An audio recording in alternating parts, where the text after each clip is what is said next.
সময় পার করছেন প্রার্থীরা, পাশাপাশি চলছে প্রার্থীদের ডোপ টেস্ট। এ নিয়ে সবশেষ খবর জানাতে জাহাঙ্গীরনগর বিশ্ববিদ্যালয় থেকে যুক্ত হচ্ছেন হুমায়ুন কবির।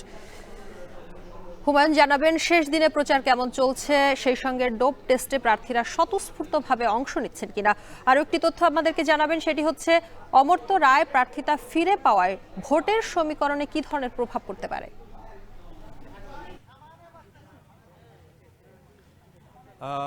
সকাল থেকে আমরা ক্যাম্পাস ঘুরে দেখেছি, নির্বাচনী আমেজ কিন্তু রয়েছে গোটা ক্যাম্পাসের মধ্যে। যদিও অন্যান্য দিনের তুলনায় আজকে ক্যাম্পাসে কিছুটা প্রচারণার যে উত্তাপ সেটা কিছুটা কম ছিল। তবে সকাল থেকে আমরা দেখেছি সকাল 9টা থেকে প্রশাসনের যে নির্বাচন কমিশনের যেই গতকাল একটি প্রজ্ঞাপন জারি করেছিল সেটির প্রেক্ষিতে কিন্তু আজকে সকাল 9টা থেকে ডোপ টেস্ট চলছে এবং 6টা পর্যন্ত কিন্তু ডোপ টেস্ট চলবে। তো এই ডোপ টেস্টকে ঘিরে আমরা দেখেছি কিছু অভিযোগ রয়েছে সাধারণ শিক্ষার্থী এবং ভোটার যারা রয়েছে, বিশেষ করে প্রার্থী যারা রয়েছে।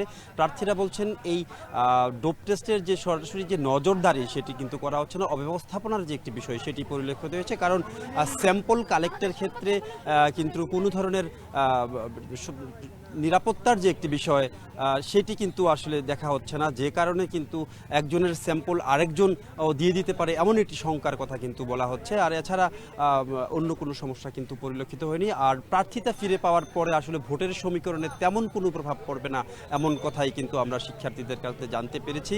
তো মোটামুটি জাহাঙ্গীরনগর বিশ্ববিদ্যালয় জাকসুর সর্বশেষ পরিস্থিতি নিয়ে আমার কাছে এই ছিল বিস্তারিত। জাকসু নির্বাচনের খবর জানাতে আমাদের সঙ্গে যুক্ত ছিলেন